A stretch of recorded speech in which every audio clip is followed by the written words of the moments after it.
गंगा माँ के श्राप से अब किसी की बलि नहीं चढ़नी चाहिए माँ, और इसके लिए अब मुझे अगर भक्ति भी करनी पड़े तो मैं करूंगा। अरे बाप रे, अब तुम मेरी बात समझ गए। दिव्यानी को इस घर में बहू बना कर लाओ, उसे इस घर का हिस्सा बनाओ, यही मेरी इच्छा है। ये सब हो जाएगा माँ, ये तो अभी से उसके आधे परिवार का बन गया है। क्यों रे?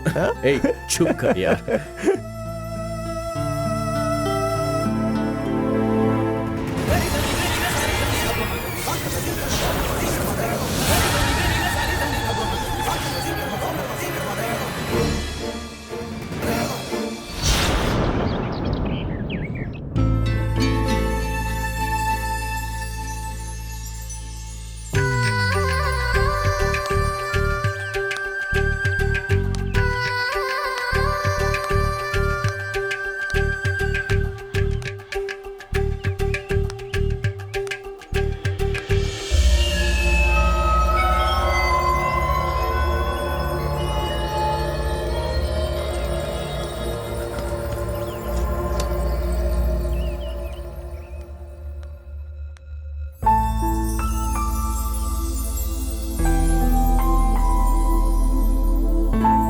बेटी सौम्या।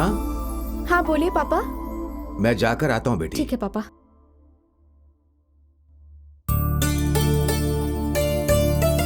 पापा। दिव्यानी,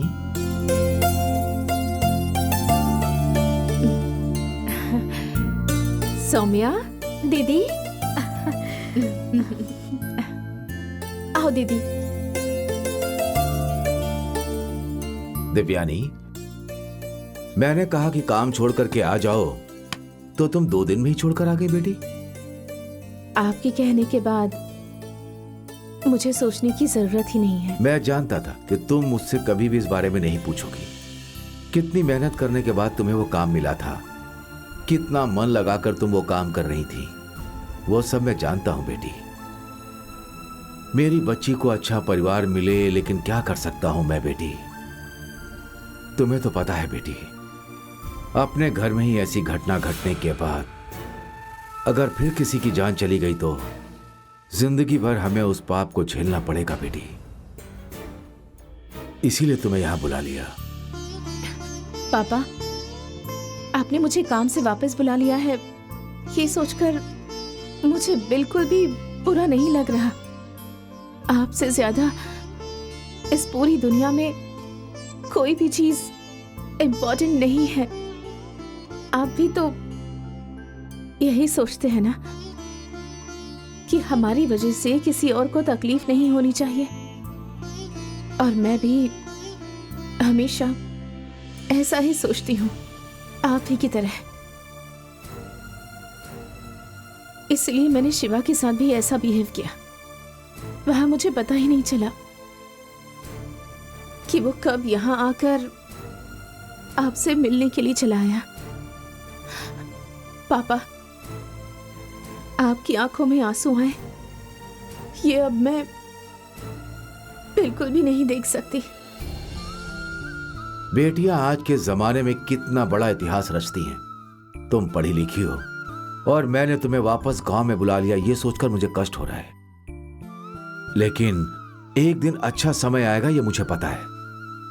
ललिता माता और सप्त माताओं गंगा मां के गुस्से को शांत करके हमें इस गांव को मुक्ति दिलवाना है, और ये तुम लोगों के समय में हो जाना चाहिए, ऐसा चाहता हूं। तुम दोनों ही नहीं बेटी, मुझे गांव की हर लड़की के चेहरे पर मुस्कुराहट देखनी है। मैं हर रोज गांव वालों के लिए प्रार्थना करता हूं बेटी, सब अच्छा होना चाहिए। ठीक है बेटी, तुम सफर में बहुत थक गई होगी। सौम्या, हाँ, दीदी पापा। को अंदर ले जाओ और इन्हें जो चाहिए वो दे दो। ठीक है पापा। बेटी, मुझे गांव के अंदर जाना एक जरूरी काम है, मैं उसे पूरा करके जल्दी आऊंगा। ले जाओ ठीक है दीदी को। पापा। हाँ। दीदी, आप यहाँ इतनी जल्दी आ जाओगी मैंने सोचा नहीं था। पापा ने कह दिया तो मुझे तो उनकी बात माननी ही थी ना। शिवा देखने में तो बहुत अच्छे इंसान लग रहे थे, जब उन्होंने बातें शुरू की तब पता चला वो आपसे कितना प्यार करते हैं। वो आपके ऑफिस के बॉस है ना? रेजिग्नेशन लेटर को एक्सेप्ट नहीं करेंगे ऐसा सोचा था। नहीं एक्सेप्ट कर रहा था। मुझे काम ही नहीं करना ऐसा कहकर मैं बस वहां से निकल आई। ये डर सिर्फ पापा के अंदर ही नहीं, मेरे अंदर भी है। उसकी जान खतरे में है ये पता होने के बावजूद मैं वहां कैसे रह सकती थी? वो तो कह रहे थे कि आपके मन में प्यार हो सकता है। कुछ बातें बताने लायक नहीं होती, क्योंकि ख्यालों में ही वो बातें अक्सर बदल जाया करती हैं। और कभी वो सब होता है जो तुम्हारे साथ हुआ। उस हादसे से तुम्हारी जिंदगी बदल गई। अब तुम ही देख लो सौम्या, तुम्हारे साथ क्या हुआ, कनन के साथ क्या हुआ, याद है ना? और जो कुछ तुम्हारे साथ हुआ वो सब मेरे साथ भी हो सकता है ना? मैं सब कुछ भूल जाना चाहती हूँ, सारी बुरी यादें। आप तो भूल जाओगी दीदी, लेकिन शिवा आपको भूल पाएगा ऐसा मुझे नहीं लगता। आपकी जिंदगी में सब अच्छा हो इसके लिए पूजा करूंगी। मैं सप्त माताओं की पूजा के लिए उपवास रखने जा रही हूँ। क्या हुआ दीदी, आप हंस रही हैं? पक्का मेरी प्रार्थना स्वीकार होगी। ऐसा ही होगा दीदी। आप कोई सामान्य लड़की नहीं है। बस एक ही पल में काम नहीं करना है सोच के काम छोड़कर आ गई आप। दूसरा कौन करता है ऐसा? मुझसे पूछो तो मेरा विश्वास ये कहता है कि आप किसी कारण से यहाँ आई हो। किसी को बदलने की शक्ति आपके अंदर है। अब आ गई हो ना? अब हमारे गांव में सब अच्छा ही होगा, देखना। ठीक है दीदी, आप जाकर नहा लो। तब तक मैं आपके लिए गर्मा गर्म नाश्ता तैयार करती हूँ।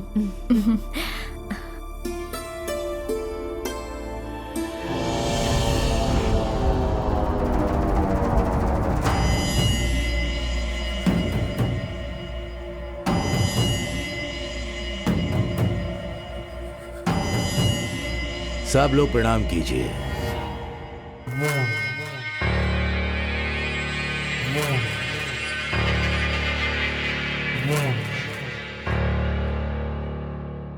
दीर्घ आयुष्मान भवा। मेरे आशीर्वाद के साथ 100 सालों तक खुशी खुशी जियो। जल्द ही तुम्हारा विवाह हो, ऐसा आशीर्वाद। विवाह धूमधाम से हो, बालकों का जन्म हो, अपने मंगल सूत्र के साथ खुशी से रहो। पंडित जी, आपके आशीर्वाद से सच में अगर ऐसा होगा तो ये हमारा भाग्य है। पंडित जी, अगर आपकी इच्छा पूरी हुई तो, और ये गांव श्राप मुक्त हुआ तो, मेरा मतलब इस श्राप से मुक्ति मिली तो पूरा गांव खुश हो जाएगा। अगर ये हो गया तो आपके नाम पर 100 एकड़ अच्छा खेत आपको दान में दे दूंगा। लेकिन भाग्य में ऐसा नहीं लिखा है। दूसरे गांव की लड़कियां इस गांव में बहू बनकर तो आ सकती हैं, लेकिन इस गांव में पैदा हुई लड़कियों के साथ कुछ भी अच्छा नहीं हो रहा। अगर हो भी गया तो ज्यादा समय के लिए नहीं। विष को काटने वाली जैसे औषधि होती है, उसी प्रकार संसार में चाहे पाप हो या श्राप हो, उसका समाधान कुछ ना कुछ अवश्य होता है। इसका समाधान करने के लिए कोई सामने आया तो ही आपके इस गांव को मुक्ति मिल सकती है। हमने बहुत कोशिश की है पंडित जी, मगर हम कामयाब नहीं हुए। कोई भी फायदा नहीं हुआ। और इसके समाधान के लिए मैंने बहुत बलि चढ़ाई है, फिर भी हमें श्राप से मुक्ति नहीं मिली। उस टीले में दूध चढ़ाकर नाग माँ को शांत करने की पूजा करते रहे। उसके बाद भी कोई मुसीबत इस गांव में ना आ जाए, ये सोचकर डरते ही रहते हैं। इससे ये पता चलता है कि समाधान के लिए सही कार्य नहीं हुए। नाग माँ की शक्ति से बढ़कर कोई दूसरी शक्ति इस गांव में प्रवेश नहीं कर पाई है। कोई भी दूसरी शक्ति इस गांव में प्रवेश कर ही नहीं सकती है। ऐसी शक्ति को क्या आप हमारे गांव में ला सकते हैं पंडित जी? संभव है। संभव है तो फिर कौन सी शक्ति है? केरला में एक महान शक्ति रहती है, मैंने उसके बारे में सुना है। केरला में नागाराम नाम का एक गांव है। उस गांव में केशव नंबोदरी नामक एक शक्ति से परिपूर्ण तांत्रिक रहता है।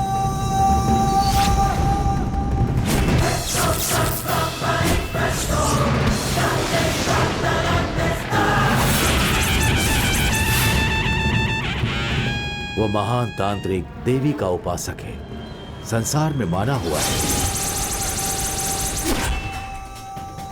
तंत्र मंत्र विद्या से परिपूर्ण है वो।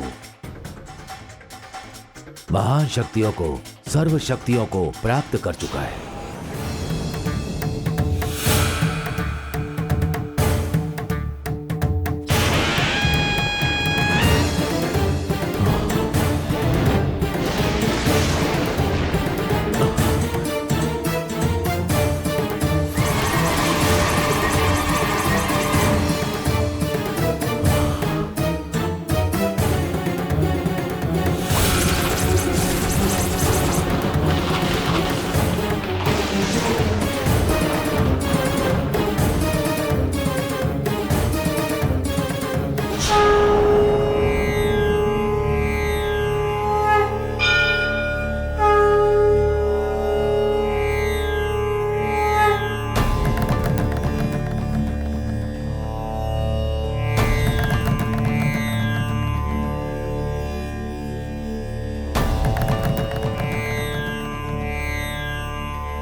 गंगा माँ के श्राप से कष्ट उठाने वाले इस गांव को श्राप से मुक्ति दिलाना होगा।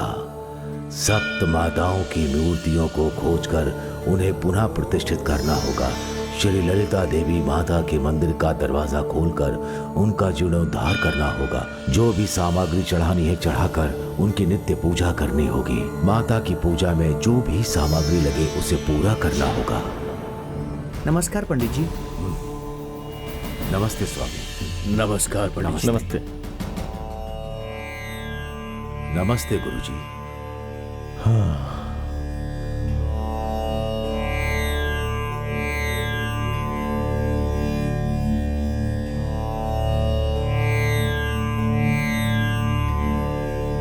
सबका कल्याण हो।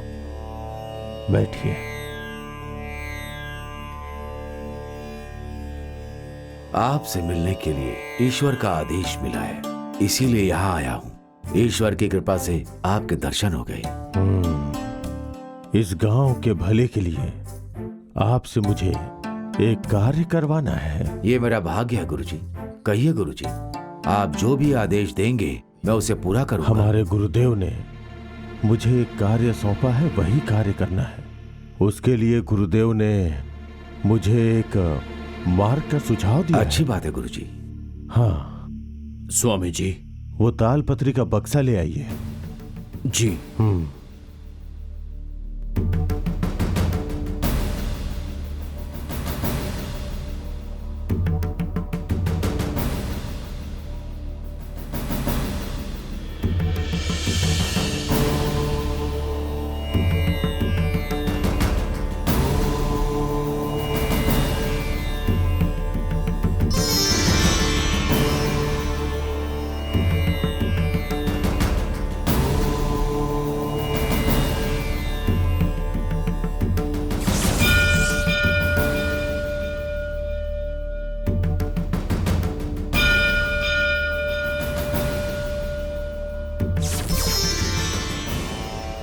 ये है प्रश्न पत्री।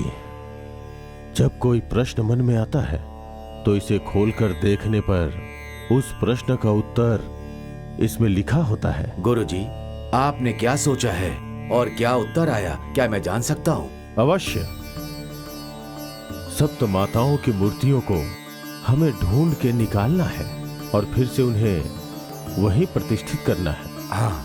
ललिता माता के मंदिर को खोलकर वहां पूजा अर्चना का कार्य प्रारंभ करना है। उसके माध्यम से ही अपने इस गांव को मुक्ति दिलानी है। यही हमारे गुरुदेव की इच्छा थी। हाँ। उस कार्य को करने का उचित समय आ चुका है। उसे ध्यान में रखकर ही मैंने प्रश्न किया था और इस प्रश्न पत्री को खोलकर देखा तो उसका उत्तर मुझे मिल गया। क्या उत्तर मिला गुरुजी? मैंने अपने गुरु के सामने जब इस प्रश्न का उत्तर पढ़ा था तब भी यही उत्तर मिला था जो आज मिला। अच्छी बात है गुरुजी।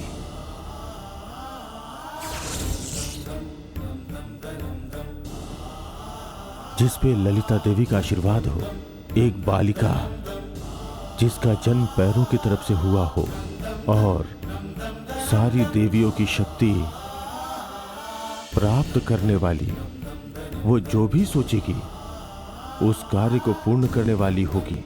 ऐसी दिव्य शक्ति का पता लगाना होगा। ऐसा मेरे प्रश्न के उत्तर में लिखा है। अब मान गए ना तुम? हाँ, आओ।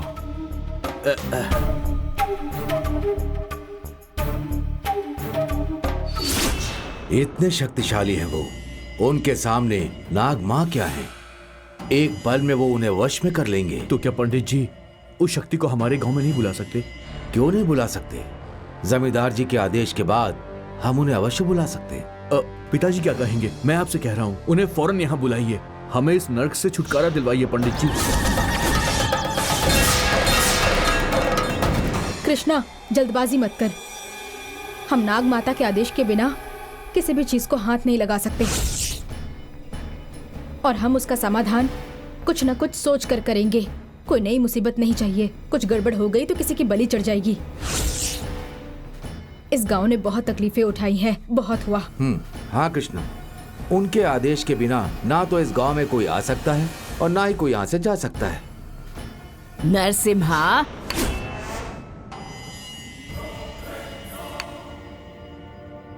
दादी,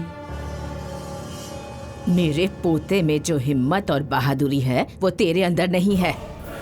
मौत के बारे में सोच सोचकर डर से मरने से अच्छा है कि एक साथ सब लोग मर जाओ। इंसान के अंदर अगर जरा सी भी हिम्मत हो ना तो वो किसी को भी काट कर फेंक सकता है, उस गंगा माँ को भी। सप्त माताओं की मूर्तियों को पुनः प्राप्त करने की शक्ति पाने वाली बालिका इस भूमि में जन्म ले चुकी है। वो कौन है? हमें उसे ढूंढना पड़ेगा। ठीक है गुरुजी। आप तो हर जगह घूमते रहते हैं। देवी के रूप में जन्म लेने वाली वो कौन है?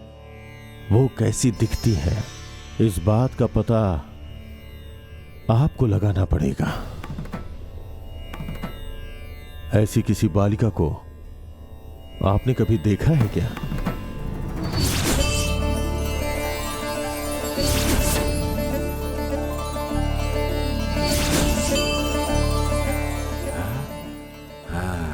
गुरुजी, जैसी बालिका के बारे में आप कह रहे हैं वैसी एक बालिका है गुरुजी। ऐसी बात है? कौन है वो? गांव के प्रेसिडेंट रामनाथ की बड़ी बेटी, उसका नाम है दिव्यानी। जैसा आपने कहा गुरुजी कि जन्म लेते समय जिसका सर पहले ना निकला हो, जिसका पांव पहले निकला हो, ऐसी कोई लड़की हो। पढ़ाई में सबसे आगे, दूसरे शहर में जाकर काम करने वाली, गंगा माँ का आदेश पाने वाली, वही वो पहली लड़की है।